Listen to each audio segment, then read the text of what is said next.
I'm going to be showing you how to use settings of your Google Lens. So it's really easy, so let's get right into it. So what you need to do first is to download the Google app or the Chrome app. You can have either of them. I'm going to show it to you through Google. So just search for it, it's right there. Just go ahead and open it. And once you're here, you can see something like this.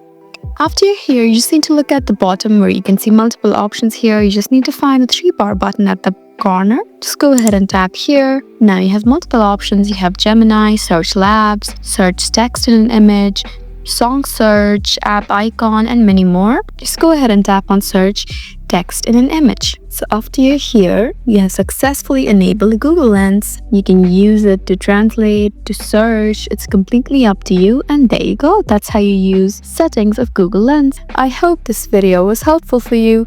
Please leave us a like and drop us a comment down below. And we'll see you again in our next video. Thank you for watching.